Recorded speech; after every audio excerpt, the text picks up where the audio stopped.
Tonight on Nightcast, a forecast first alert ahead of the weekend. The clock is nearing go time. We're under 24 hours away from potentially the biggest snowstorm the Metro has seen in years. Minnesota's Weather Authority breaking down the timeline and when the worst of it will hit. Property value letters are hitting mailboxes across the state. Do you have many people reaching out to argue their value? Yeah, every year. What you need to know to save big, because we know your money matters. Page after page of this fraud report blacked out. What is the information we're even looking at? There's so much black, it's hard to even know. Tonight we're asking, what the fraud? Why lawmakers say they have to know what's underneath it all. Nightcast starts right now. All new tonight, here's a live look from our Midway Sky Cam on the left. You see what's headed our way. Tomorrow, at this time, we will likely be seeing the beginning of the biggest snowstorm in the Metro in years. And late this evening, Governor Walz ordered the National Guard on standby to help with emergencies. Good evening, everybody. I'm Kevin Dorn. And I'm Lindsay Brown. The winter storm is still hundreds of miles away right now, but Minnesota's Weather Authority has been tracking the system for days. Meteorologist Chris Reese is here to make sure you're prepared with the forecast first alert. And already we do have winter storm warnings in place. That includes us right here in the Metro. New tonight, some blizzard warnings have been issued across parts of southwestern Minnesota. This is where we are most confident that strong winds will accompany this storm as well. We zoom out, you see those winter alerts go all the way into parts of Montana. That is where our storm is right now, as you saw on radar. So we're getting ready for a big snowstorm this weekend. 10 to 15 inches of snow or more going to be likely right here in the Metro. Strong winds are expected as well, especially Saturday night and into Sunday. So let me show you the timeline as it looks right now. Snow begins mainly after dinner time, so call it 6 o'clock. This is light to start, but it gets really heavy as we go through the nighttime hours. In fact, it's during the overnight that we see some of these darker blues move in. This is the heaviest snow. Could come down at 1 to 3 inches per hour at times. Now, of course, we're going to let you know what I'm most confident in, show you some of the new numbers, and I do have my snowfall map. I'm actually updating it right now, so I'll show that to you in just a moment. Okay, thank you, Chris. And with all of this going on tonight, Minnesota State Patrol is warning drivers to plan ahead. The storm could impact travel for several days. You can expect slick spots, especially on road curves, bridges, and ramps. And for the latest on road conditions, check out 511mn.org. If you're going to go out there, make sure your car is in working order. All the equipment's working properly. You have good tires, enough gas in your car, and your phone's charged. In case something does happen, you can call 911. State Patrol recommends drivers slow down and keep extra space between the car in front of you. Also, clear snow off your vehicle, especially your windshields, front and back, and give those plow drivers plenty of room. Let's check in live at Minneapolis-Saint International Airport, where TSA and flight crews are preparing for a chaotic weekend. FlightAware is predicting hundreds of cancellations and delays. Delta's already canceled many flights Sunday at MSP and other airports in the Midwest. Delta's trying to automatically rebook customers and offering flexible options to change flights using the Delta app or the website. And Minnesota's Weather Authority is ready to make sure you are prepared for everything. At the very latest, here on 5 Eyewitness News, tomorrow morning at 6 a.m., and we will be here all weekend to track the storm and the expected snowfall. Tonight, we're asking, what the fraud? There are calls for more transparency as the state works to address fraud in Medicaid programs. A consultant identified millions of dollars in payments that didn't meet DHS policies. But that report was heavily redacted, meaning information was not shared with the public. And as Callan Gray reports, lawmakers feel they're being left in the dark as they work to put safeguards in place. Callan is live at the state capitol. DHS has testified here this session that lawmakers are treated like the public when it comes to accessing security data, which is a reason why they received a redacted report. But lawmakers say they can't do their job until they get full access.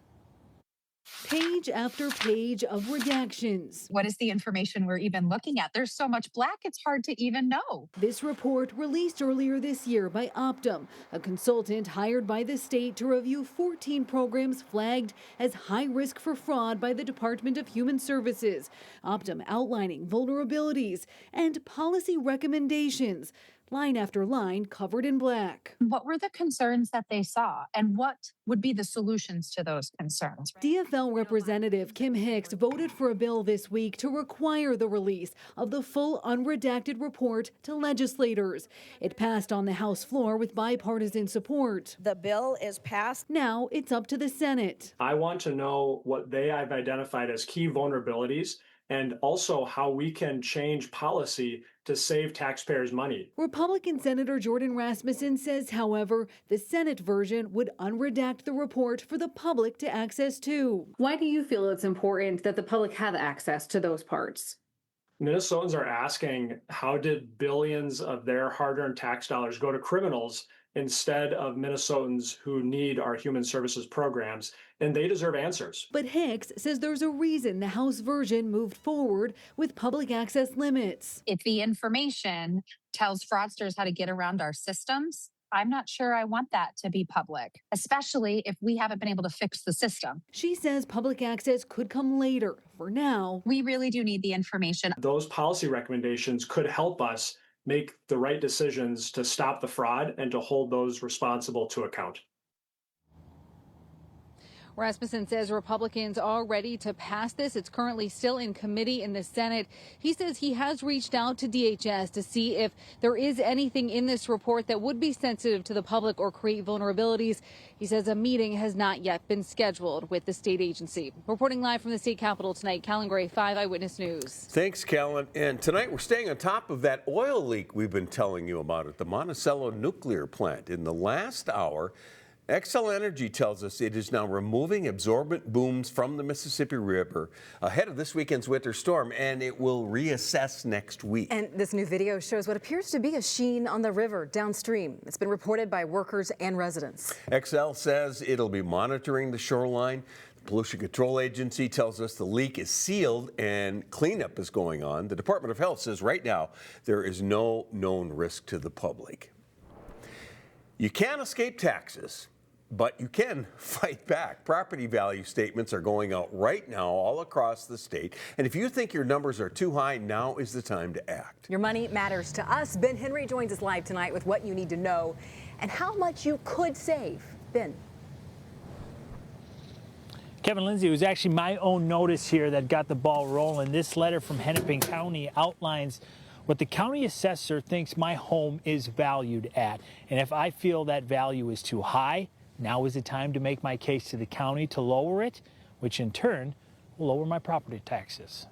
If not already, there's some important mail arriving soon. I got mine in a letter recently. Anoka County Assessor Alex Guggenberger says their property valuation letters are going out now. Yep, probably starting early next week. Early to mid next week is when value notices will start hitting the mailboxes. And then your phones start ringing. And our phones start ringing, yep. They're not bills, but they'll help set how much property tax you'll pay next year.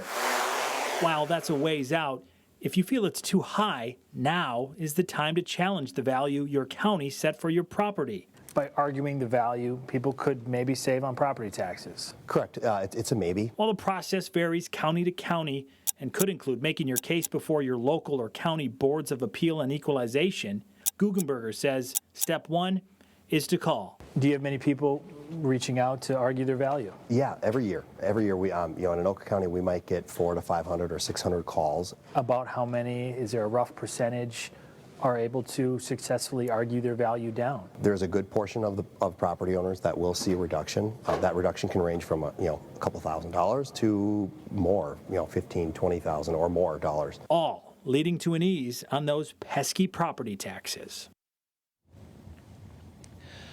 Guggenberger said the average increase in Anoka County this year was 4%. My value went up about 5%. Both, he said, if you see those amounts, it's about typical this year. Now, it is too late to argue the value once the proposed taxes are sent to you in the fall, so there is some time here. Your letters will outline the process you should take. Live in Hennepin County, Ben Henry, 5 Eyewitness News. Always a stressful letter to open up. Ben, thank you. Right now, a live look at the state capitol tonight, where lawmakers are moving forward with new gun control bills after a Senate Judiciary Committee hearing today. One bill passed out of committee would ban semi-automatic assault-style weapons. The push comes after 2 children were killed in the Annunciation school shooting last summer. Before you accuse our stories of being political theater, I want you to recognize that actors and stage crew get to go home at night to their lives. We go home at night to an empty room, an empty chair at our kitchen table. The committee passed 14 out of 17 bills, including several on school safety. With Democrats holding a one-vote Senate majority and a tied House, passing controversial bills remains uncertain. We are just getting started tonight on Nightcast. Yeah, straight ahead, commercial flights are moving again on the East Coast, but delays continue, and this has nothing to do with the weather. The bizarre situation that caused disruptions at major airports. Plus, new developments tonight in a SWAT standoff today in western Minnesota. How it was resolved without injuries. And now, as we look live at 494, more delays this weekend because of road construction. What you need to know.